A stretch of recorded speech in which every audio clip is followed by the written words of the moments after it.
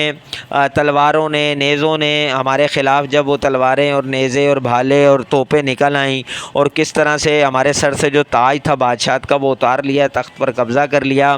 اور شہر میں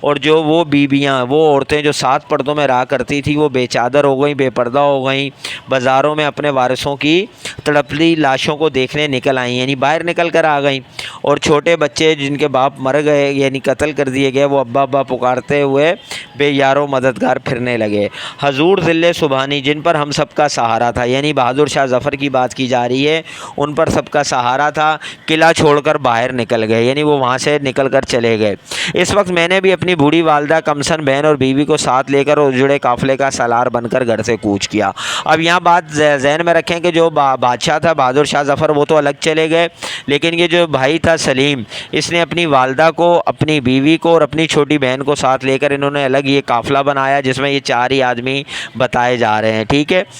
اب وہ بتا رہے ہیں کہ ہم بھی گھر سے نکل گئے، ہم لوگ 2 رتھوں میں سوار تھے، یعنی یہ جو بیل گاڑیاں ہوتی ہیں اس کی بات کی جا رہی ہے، سیدھے غازی آباد کا رخ کیا، مگر بعد میں معلوم ہوا کہ وہ راستہ انگریزی لشکر کی جولان گاہ بنا ہوا ہے، اس لیے شاہ درگاہ سے واپس ہو کر کتب صاحب چلے اور وہاں پہنچ کر رات کو آرام کیا۔ یعنی اس راستے پر گئے تھے تو پتہ چلا کہ آگرے تو انگریزیوں کا لشکر جو ہے وہ کھڑا ہوا ہے، تو اس لیے وہاں سے شاہ درگاہ سے واپس ہو کر کتب صاحب چلے، اس طرف کو چلے گئے اور وہاں رات کو آرام کیا۔ اس کے بعد صبح آگے روانہ ہوئے، چھترپور کے قریب گجروں نے حملہ کیا۔ یہ جو گجروں یعنی ہندوؤں کے قوم تھی وہاں پہ، انہوں نے حملہ کیا، سب سامان لوٹ لیا، مگر اتنی مہربانی کی کہ ہم کو زندہ چھوڑ دیا۔ وہ لک و دک جنگل یعنی بیابان جنگل، 3 عورتوں کا ساتھ، اور عورتیں بھی کیسی، ایک بڑھاپے سے لاچار، 2 قدم چلنا دشوار، دوسری بیمار، تیسری 10 برس کی معصوم لڑکی، زار و نزار، یعنی لڑکیاں جیسے نازک ہوتی ہیں، بہت ہی مطلب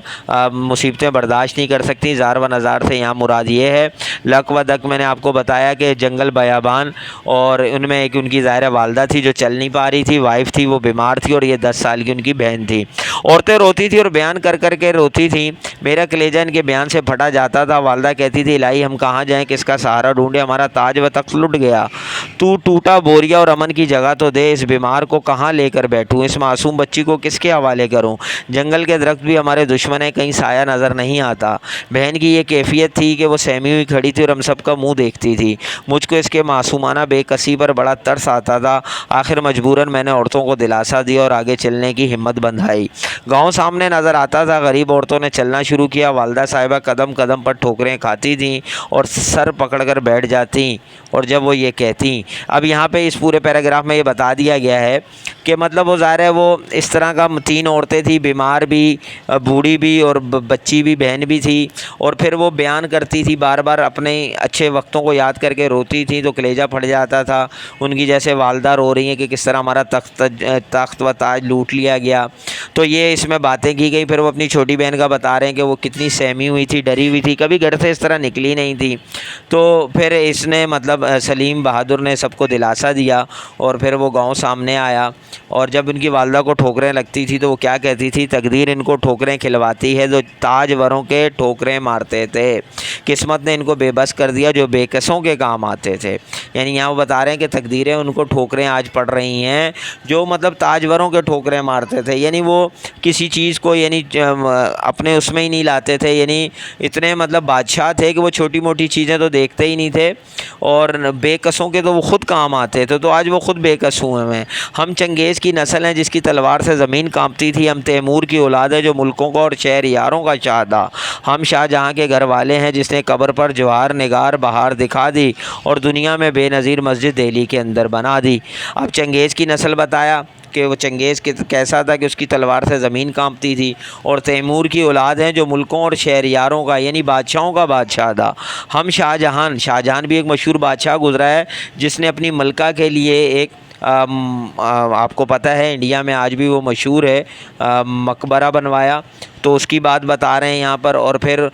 بے نظیر مسجد دہلی کے اندر بنوائی اس کا بتا رہے ہیں۔ ہم ہندوستان کے شہنشاہ کے کنبے میں سے ہیں، ہم عزت والے تھے زمین میں ہمیں کیوں ٹھکانہ نہیں ملتا، وہ کیوں سرکشی کرتی ہے، آج ہم پر مصیبت ہے، آج ہم پر آسمان روتا ہے۔ تو یہ ان کی والدہ کہتی تھی کہ ہم ہندوستان کے جو شہنشاہ تھا اس کی فیملی ہیں، آج ہمارے ساتھ ایسا کیا ہو رہا ہے کہ زمین بھی ہم سے سرکشی کر رہی ہے اور آسمان ہم پر رو رہا ہے۔ ایک دفعہ ایسا ہوا کہ بھادوں کا مہینہ آیا، یہ بھادوں جو ہے پنجابی کے مہینے ہوتے ہیں، چھٹا مہینہ ہوتا ہے اگست کا مڈ اور سپتمبر تک کا یہ مہینہ ہوتا ہے، اور گاؤں میں سب کو بخار آنے لگا۔ میری اہلیہ اور بہن کو بھی بخار نے آن دبایا، وہ گاؤں وہاں دعاؤں اور حکیموں کا کیا ذکر، خود لوٹ پیٹ کر اچھے ہو جاتے ہیں، مگر ہم کو دعاؤں کی عادت تھی۔ سخت تکلیف اٹھانا پڑی، اسی حالت میں ایک دن زور کی بارش ہوئی کہ جنگل کا نالا چڑھایا اور گاؤں میں کمر کمر پانی ہو گیا۔ گاؤں والے تو اس کے عادی تھے، لیکن ہماری حالت اس طوفان کے سبب مرنے سے بدتر ہو گئی۔ چونکہ پانی ایک دفعہ ہی رات کے وقت گھس آیا تھا، اس لیے ہماری عورتوں کی چارپائیاں بالکل غرقاب ہو گئیں، یعنی ڈوب گئیں۔ آخر بڑی مشکل سے چھپر کی بلیوں میں 2 چارپائیاں اڑا کر عورتوں کو ان پر بٹھایا، پانی گھنٹے بھر میں اتر گیا، مگر غضب یہ ہوا کہ کھانے کا اناج اور اوڑھنے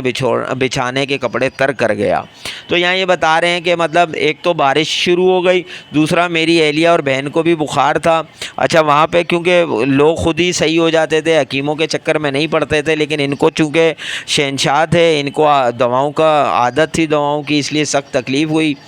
لیکن پھر بارش کی وجہ سے جب نالا بھی چڑھایا اور کمر تک پانی آ گیا،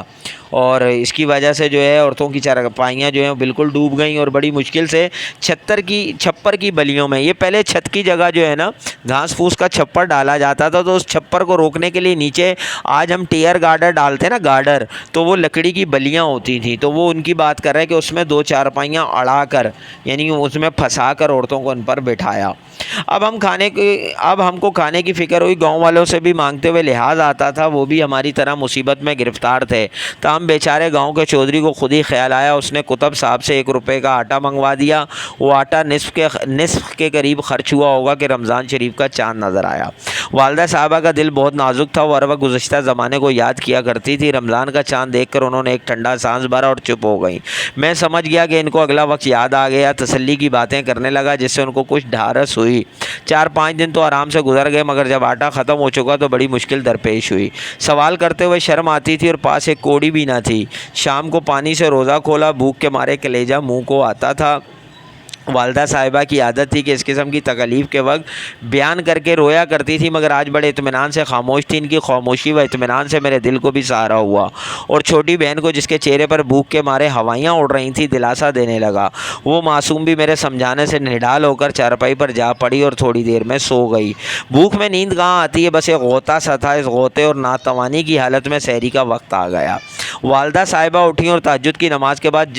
جن دردناک الفاظ میں انہوں نے دعا مانگی ان کا نقل کرنا محال ہے۔ حاصل مطلب یہ ہے کہ انہوں نے بارگاہ الہی میں عرض کیا۔ اب یہ جو پورا پیراگراف ہے اس میں یہ بتایا جا رہا ہے کہ وہاں کے جو چودھری صاحب تھے انہوں نے آٹا منگوا کر دیا۔ آٹا جو ہے آدھا تو یعنی 1 روپے کا آٹا تھا، آدھا خرچ ہو گیا، آدھا جو ہے اس کے دوران رمضان شریف وہ چاند نظر آ گیا۔ والدہ چونکہ بہت نازک تھیں، ہر بار وہ ضرور کوئی نہ کوئی بیان کرتی تھی، لیکن اس بار جو ہے انہوں نے کچھ بیان نہیں کیا، اور 4-5 دن تو آرام سے گزر گئے، آٹا ختم ہو گیا تھا اور بڑی مشکل تھی، اور والدہ نے اس بات پر کچھ کہا نہیں تھا، اور بھوک سے یہ حال تھا کہ کلیجہ منہ کو آتا تھا۔ اور بہن بھی جو ہے ان کے چہرے پہ بھی ہوائیاں اڑ رہی تھیں بھوک کی وجہ سے، اور میرے دلاسا یعنی دینے پر وہ چارپائی پر سو گئی تھی۔ سونا کیا تھا، بس وہ جیسے غنودگی ہوتی ہے ایسا ہوتا ہے۔ اور جب پھر سحری کا وقت آیا اور تہجد کی نماز میں ان کی والدہ نے کن الفاظ میں دعا کی وہ آگے پڑھتے ہیں۔ ہم نے ایسا کیا قصور کیا ہے کہ جس کی یہ سزا مل رہی ہے؟ رمضان کے مہینے میں ہمارے گھر میں سینکڑوں محتاجوں کو کھانا ملتا تھا، اور آج ہم خود دانے دانے کو محتاج ہیں اور روزے پہ روزہ رکھتے ہیں۔ خداوند اگر ہم سے قصور ہوا ہے تو اس معصوم بچی نے کیا خطا کی ہے جس کے منہ میں کل سے ایک کھیل اڑ کر نہیں گئی؟ تو یہاں پہ وہی اپنا بتا رہے ہیں کہ ہم اپنے دور میں کتنے محتاجوں کو کھانا کھلاتے تھے، آج ہم خود دانے دانے کو محتاج ہیں۔ اور وہ یہی کہہ رہے ہیں کہ اس میں اس بچی کا کیا قصور ہے کہ جس کے منہ میں کل سے ایک دانہ نہیں گیا، کھیل مطلب ذرہ کہہ لیں آپ، وہ نہیں گیا۔ دوسرے دن بھی یوں ہی گزر گیا اور فاقے میں روزے پر روزہ رکھا۔ شام کے وقت چودھری کا آدمی دودھ اور میٹھے چاول لایا اور بولا آج ہمارے نیاز تھی، یہ اس کا کھانا ہے، اور 5 روپے زکوٰۃ کے ہیں، ہر سال بکریوں کی زکوٰۃ میں بکری دیا کرتے تھے مگر اب کے نقد دے دیا ہے۔ اچھا بھائی، دوسرے دن کیا ہوا، چودھری صاحب آئے اور انہوں نے میٹھے چاول اور دودھ دیا کہ یہ نیاز تھی، اور ساتھ میں انہوں نے 5 روپے زکوٰۃ دے دی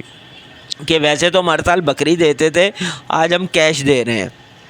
یہ کھانا اور روپے مجھ کو ایسی نعمت معلوم ہوئی گویا بادشاہت مل گئی۔ خوشی خوشی والدہ کے آگے سارا قصہ کہتا جاتا تھا اور خدا کا شکرانہ بھیجتا تھا۔ میں نے دیکھا کہ والدہ کا رنگ متغیر ہو گیا، باوجود فاقے کی ناتوانی کے انہوں نے تیور بدل کر کہا تھوف ہو تیری غیرت پر، خیرات اور زکوٰۃ لے کر آیا اور خوش ہوتا ہے؟ ارے اس سے مر جانا بہتر تھا، اگرچہ ہم مٹ گئے مگر ہماری حرارت نہیں مٹی۔ میدان میں نکل کر مر جانا یا مار ڈالنا اور تلوار کے زور سے روٹی لینا ہمارا کام ہے، صدقہ خوری ہمارا شیوا نہیں۔ اب یہاں یہ بتا رہے ہیں کہ سلیم بہادر کہہ رہے ہیں ہم تو خوش ہو رہے تھے کہ مطلب 5 روپے بھی مل گئے اور اس طرح سے چیزیں بھی مل گئیں، زکوٰۃ کے 5 روپے، لیکن جب انہوں نے والدہ کو بتایا تو والدہ کے چہرے کا رنگ جو ہے نا وہ چینج ہو گیا، بدلی ہو گیا، اور بہت غصے سے میں آ کر انہوں نے کہا کہ مطلب تھف ہو یعنی لعنت ہو تیرے پہ، تیری غیرت پر، خیرات اور زکوٰۃ پہ تو لے کر خوش ہو رہا ہے، کیونکہ ظاہر ہے بادشاہت کا زمانہ گزارا تھا۔ تو وہ کہہ رہی ہیں کہ بے شک ہم مٹ گئے ہیں لیکن ہمارے اندر ابھی بھی جو ہے نا حرارت، یہ جو ایمانی جذبہ ہے وہ ختم نہیں ہوا۔ ہم لوگ میدان میں نکل کر مر جانا یا مار ڈالنا اور تلوار کے زور سے روٹی لینا ہمارا کام ہے، صدقہ خوری یعنی صدقے پر ہم پلنے والے نہیں ہیں۔ والدہ کی ان باتوں سے مجھے پسینہ آ گیا اور شرم کے مارے ہاتھ پاؤں ٹھنڈے پڑ گئے، چاہ کے اٹھ کر یہ چیزیں واپس کراؤں مگر والدہ نے روکا اور کہا خدا ہی کو یہ منظور ہے تو ہم کیا کریں، سب کچھ سہنا ہوگا، یہ کہہ کر کھانا رکھ لیا اور روزہ کھولنے کے بعد ہم سب نے مل کر کھا لیا۔ 5 روپے کا آٹا منگوا لیا جس سے رمضان خیر و خوبی سے گزر گیا۔ اس کے بعد 6 مہینے گاؤں میں رہے اور پھر دہلی چلے آئے۔ یہاں کر والدہ کا انتقال ہو گیا اور بہن کی شادی کر دی۔ انگریزی سرکار نے میری بھی 5 روپے ماہ وار پنشن مقرر کر دی ہے جس پر آج کل زندگی کا انحصار ہے۔ تو وہ بتا رہے ہیں کہ پہلے تو والدہ کی باتوں سے مجھے بہت شرم آئی اور دل تو یہ چاہ کہ یہ چیزیں میں جا کر واپس کر دوں، لیکن پھر والدہ نے کہا کہ شاید اللہ کو یہی منظور ہے، تو اسی کو سہ لیا اور وہ کھا لیا، روزہ کھول لیا اور اس 5 روپے کا دوبارہ آٹا منگوا لیا جس سے رمضان پورا گزر گیا۔ اس کے بعد وہ کہہ رہے ہیں کہ 6 مہینے ہم اسی گاؤں میں رہے، پھر دہلی میں آ گئے۔ یہاں اگر والدہ کا انتقال ہو گیا، بہن کی شادی کر دی اور انگریزی سرکار نے جو ہے ان کی بھی پینشن 5 روپے ماہوار لگا دی جس پر ان کی زندگی کا گزارا ہو رہا ہے۔ یہ جو چیپٹر ہے خواجہ حسن نظامی کے ماخوذ از ہے بیگمات کے آنسو سے، ٹھیک ہے، یہ اس میں سے ہی لیا گیا ہے۔ تو یہ چیپٹر کی ایکسپلینیشن تھی، بتائیے گا بھائی کیسی لگی۔ نیکسٹ چیپٹرز جو ہیں ان کی ایکسپلینیشن کروں یا نہیں کروں، چونکہ بہت ٹائم اسپینڈ ہوتا ہے، آپ نے نوٹ کیا ہوگا۔ اور اس کے علاوہ جو اس کی ایکسرسائز ورک ہے وہ تو میں انشاءاللہ نیکسٹ ویڈیو میں ڈال دوں گا۔ صرف آپ ایکسپلینیشن کے بارے میں بتائیے گا، میرا تو گلا بیٹھ گیا ہے کہ آپ لوگوں کو اس سے کوئی فائدہ ہے تو میں اس کو اپلوڈ کروں، نہیں تو صرف ایکسرسائز ورک کر کے آپ کو دے دوں گا۔ تو کمنٹس میں ضرور رابطہ کیجیے گا، انشاءاللہ نیکسٹ ویڈیو میں ملتے ہیں، جب تک کے لیے اجازت دیجیے، اللہ حافظ۔